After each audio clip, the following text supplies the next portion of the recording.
Now, as I'm sure you know, there are a number of ways you can make a car like this Mini Countryman quick to accelerate and very fun to drive. You could start by sticking a very large, very high horsepower, naturally aspirated engine under the hood. Now the second option is you could shrink the size of that engine, add a big turbocharger to it, and it would still accelerate quickly, but it would still use quite a lot of fuel. What if you take a really tiny engine and a really tiny turbocharger and made it to a pretty large electric motor? Well, in theory, your car would be pretty quick to accelerate because it's using electricity and gasoline in tandem, and get pretty good fuel economy because once again, it's using electricity and gasoline in tandem to create an efficient and in theory fun to drive vehicle. Well, that is exactly what Mini has tried to do with this Mini Cooper SE Countryman all-4 PHEV. That's quite the name. Let's break it down. Mini, the name associated with fun-loving tiny cars, and of course Rowan Atkinson in Mr. Bean.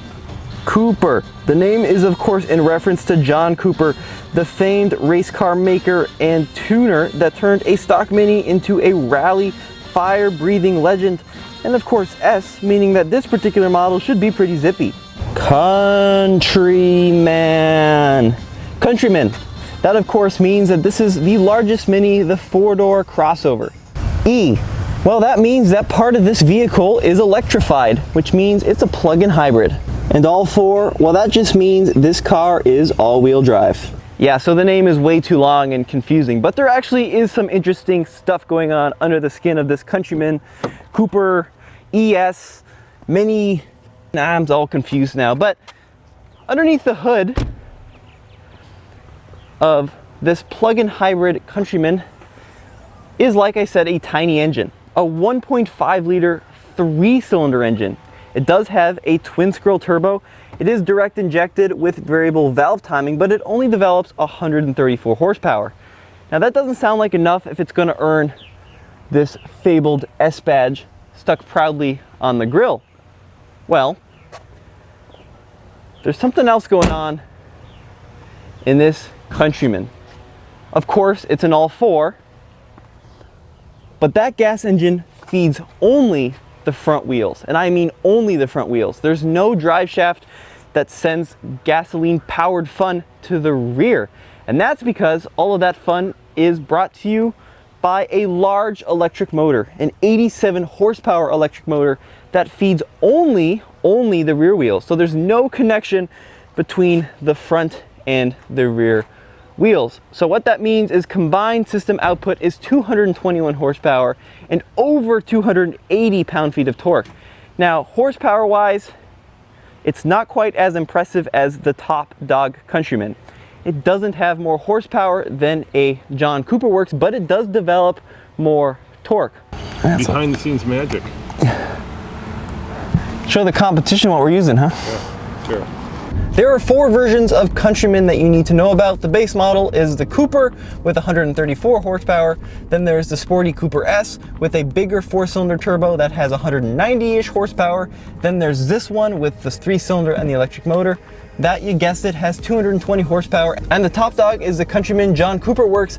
That one has the most horsepower, right around 230. That guy almost just pulled out right in front of me. That was no good. Okay, so overall design, well, that's going to be up to you. This particular Countryman SE all-4 has the John Cooper Works appearance package, which means we've got the aero kit from a John Cooper Works, and we also have these John Cooper Works style wheels that are called Thrill Spoke, but it's a little overdone. The overall Countryman design is not quite as fun as I think it needs to be. Yeah, we do have these bright yellow mirror caps on this plug-in version, but it's just, the proportions are always a little bit off in my opinion on these new generation Countrymen, but it's up to you. What do you guys think? Let me know in the comments below.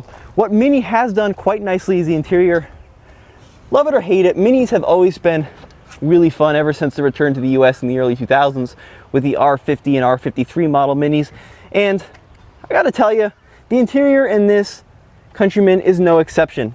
Unfortunately, you can't get a Countryman anymore with the large center speedometer. That's a throwback to the old ones. The speedometer is over here in its normal place, and yeah, that's probably more practical, but I always liked it in the middle. But you do have a pretty large infotainment display here.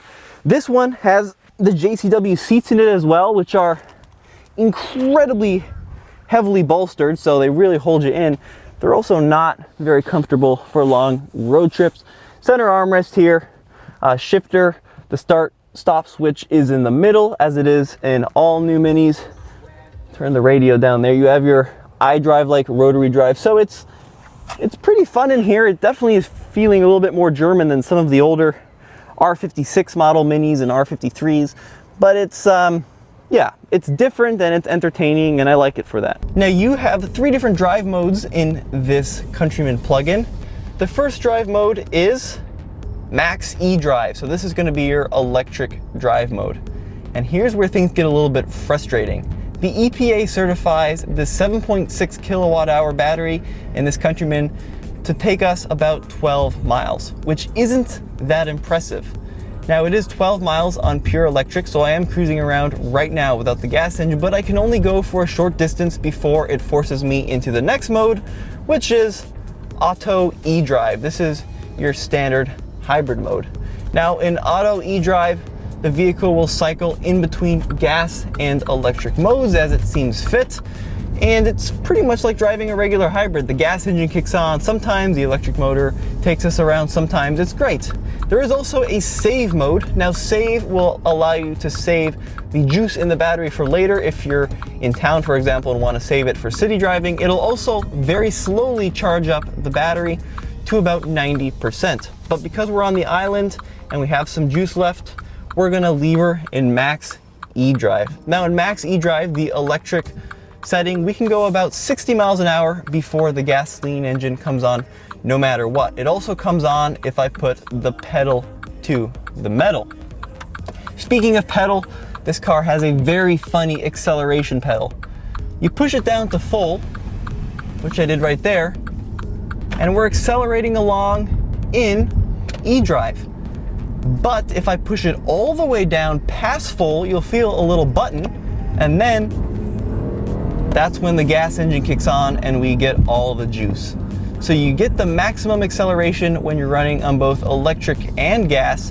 When you're running on electric, acceleration is reduced, but it's still pretty good. So underneath this rear liftgate, which is covered in badges and is of course electrically operated because this one has a bunch of options, which we'll talk about in a second, is a large trunk.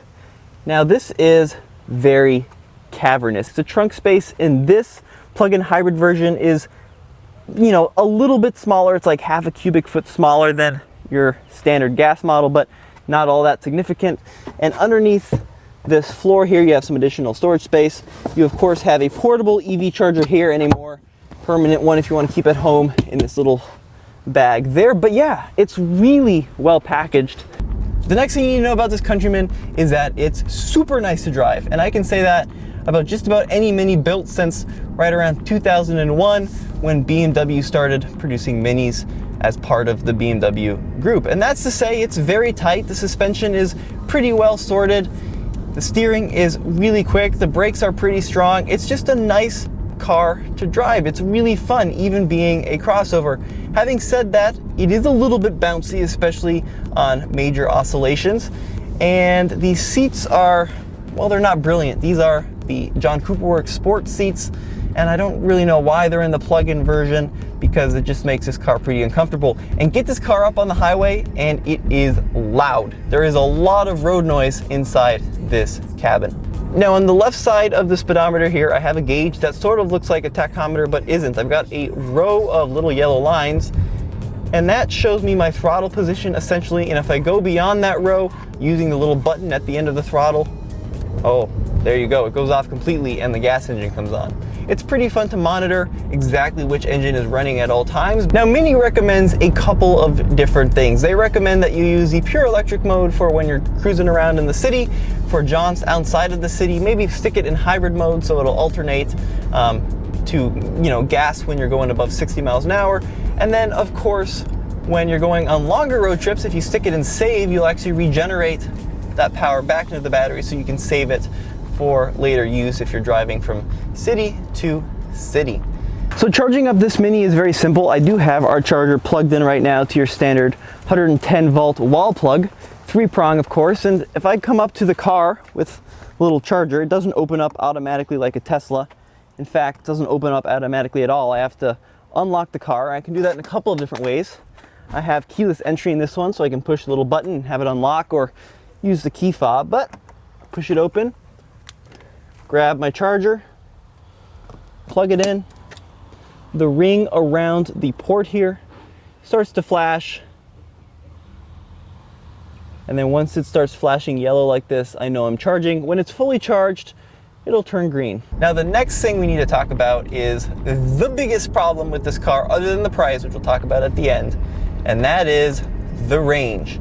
Now EPA certifies 12 miles of electric only range, and EPA certifies 270 miles of total range. Now 270 miles of EPA certified range is more like 230 miles in the real world. Now why is the range so tiny on gas and electric? It's because the fuel tank. It has a 9.5 gallon fuel tank, which means you'll be filling this car up a lot if your daily commute is more than 12 miles on pure electric, which for most people it is, and that is incredibly frustrating. The EPA rates this vehicle at 65 mpge combined on electric, or when you're cruising around on hybrid mode, 27 mpg combined, which isn't actually all that stellar if I'm being honest, because that is just two better than an equivalent Cooper model.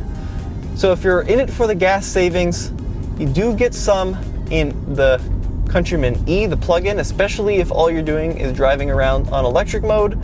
But the second you start using the gas engine, the mileage isn't all that impressive, and the range, it's poor.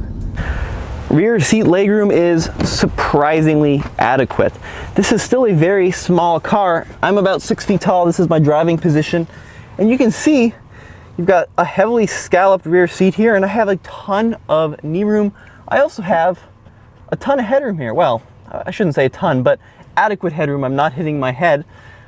So yeah, the rear seat's really good. You do have some vents back here. Overall, I'm really impressed. The Countryman has gotten a lot bigger over the years, but it's still a small car. It's still easy to park, and rear seat legroom, really happy with it.